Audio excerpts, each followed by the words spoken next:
Agencies from around the country are looking to Utah in a new program designed to help preserve our great outdoor spaces, and it all has to do with one little critter. In the heat of Utah's desert, the San Rafael River was fading into memory, its waters vanishing beneath relentless sun and cracked earth. When 19 beavers were released into this dying system, the gamble seemed reckless, yet what followed would unfold quietly, reshaping not just the river, but everything beneath it.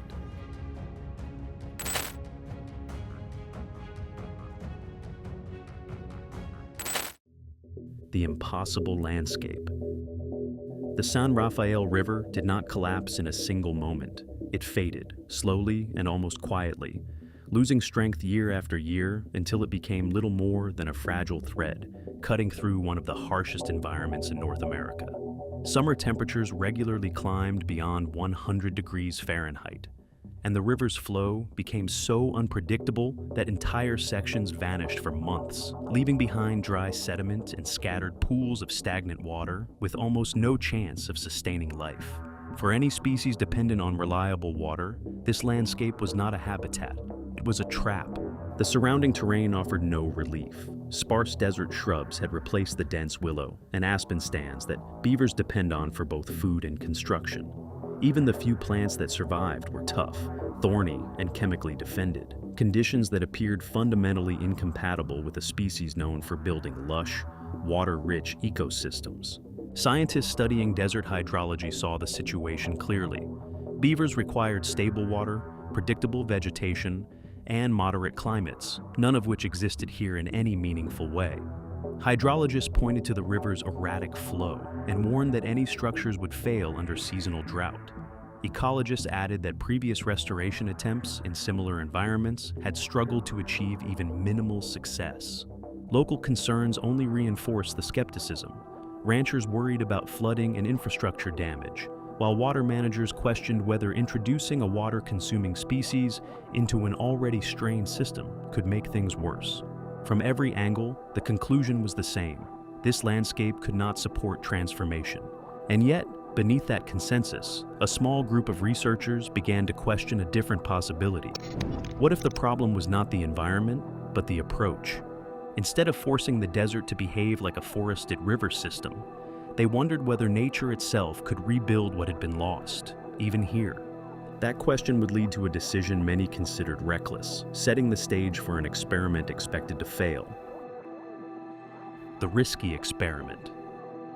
In 2019, under a sky that offered no hint of mercy, 19 beavers were released into the San Rafael River. Each carried a small VHF tracking tag, allowing researchers to follow their movements in real time. The operation was precise and carefully planned, yet expectations remained grounded in doubt. Most believed they were documenting failure, not recovery. The beavers had been relocated from areas where their behavior conflicted with human infrastructure. They arrived with the instincts of experienced builders, but without the environmental signals they relied on. Instead of steady water and dense vegetation, they encountered heat, silence, and a river that disappeared without warning. The landscape offered no guidance. During the first weeks, the data seemed to confirm every concern. Several individuals wandered far beyond the river, moving erratically through the desert as if searching for something that no longer existed. Others stayed near the channel but showed little coordination, and the absence of immediate dam building raised alarms. Researchers began noting patterns of stress. Movement paths appeared fragmented. Activity dropped during peak heat. Settlement behavior, normally predictable, was absent. It looked familiar. Previous attempts to introduce beavers into arid environments had often ended the same way, with low survival rates and eventual abandonment. Early signals suggested this project was heading toward the same conclusion. Even the environment reinforced that outcome. The river's intermittent flow offered no stability. Without consistent water levels, any structure would be vulnerable to collapse. And without woody vegetation, even basic construction materials were scarce. Within the research team, discussions began shifting toward contingency planning. The focus moved from success to documentation, from restoration to understanding failure. But then, something changed, not suddenly and not dramatically, but just enough to disrupt the pattern. The engineers adapt. The shift revealed itself slowly. When researchers began comparing weeks of data instead of individual days, movement patterns that once appeared random started forming clusters. And those clusters aligned with specific sections of the river, areas where earlier restoration efforts had placed simple human-built structures known as beaver dam analogs. These structures were never meant to last. Made from posts, branches, and sediment, they were designed to slow water and encourage recovery. On their own, they had produced limited results. But when the beavers encountered them, something unexpected happened. They began to modify them. Weak points were reinforced, materials were added, flow patterns were reshaped. What emerged was not purely natural and not entirely artificial, but a hybrid system, combining human placement with biological precision. The beavers were not adapting to the environment, they were redesigning it. Even more surprising was how quickly they adjusted their building strategy. Without access to large trees, they used what was available: desert shrubs, grasses, and mud, layering materials in ways that compensated for their limitations. Researchers who had dismissed these materials as unsuitable began documenting structures that function much like traditional dams. At the same time, the animals changed their behavior. Activity shifted to cooler hours, exposure to extreme heat decreased, energy was conserved, and progress continued. As these adaptations took hold, the river began to respond. Water slowed, small pockets formed behind reinforced structures, holding moisture longer than expected.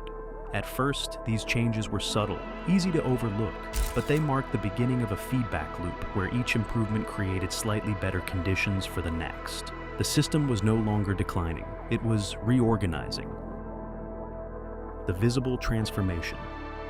As weeks turned into months, small changes accumulated into something unmistakable. Water that once rushed through the channel now slowed and pooled behind the structures.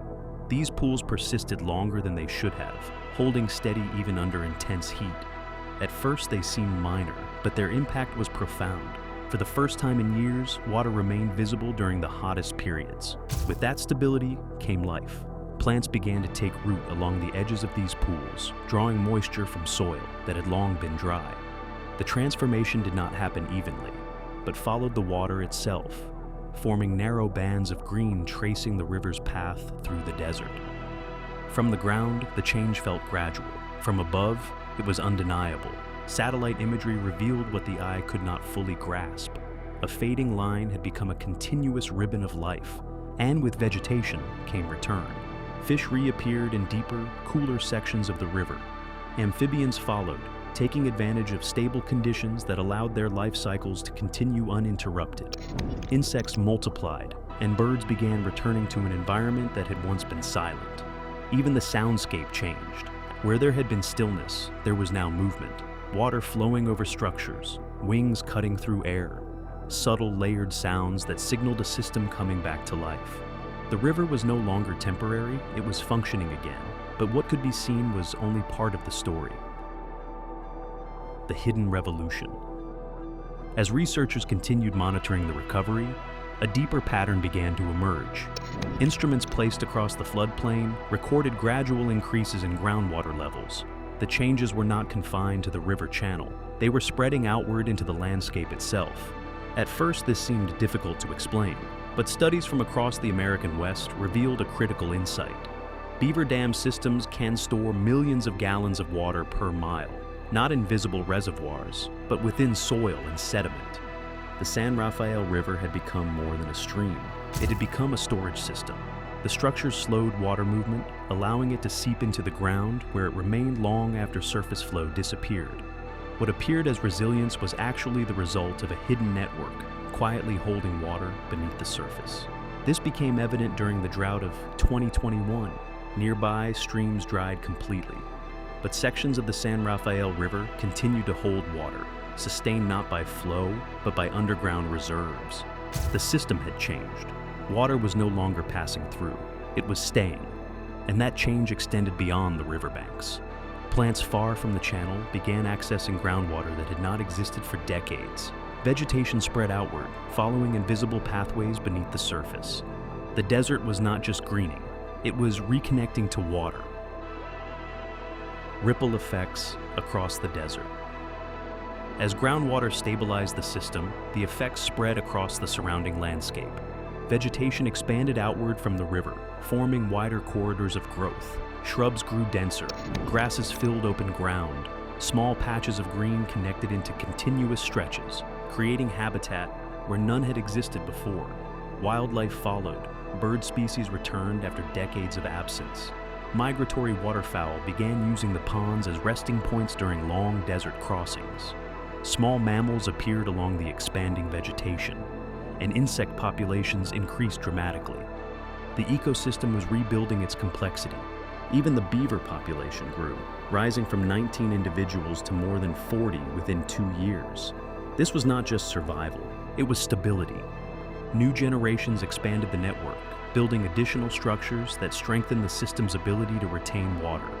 Each dam added to the cumulative effect, reinforcing resilience across the landscape. What began as a localized experiment had become an interconnected system, self-sustaining, adaptive, expanding. Rethinking restoration. As the river stabilized, the scientific conversation shifted. What had been seen as a risky experiment was now a case study in restoration through natural processes. Instead of relying on heavy engineering and constant intervention, the Beaver system demonstrated something different, a system that could maintain itself. Hydrologists began reconsidering how water should be managed in arid environments. Rather than maximizing flow, the focus shifted toward retention, slowing water down and allowing it to spread and infiltrate. The implications were significant. Projects across the American Southwest began exploring similar approaches, combining simple structures with managed reintroductions.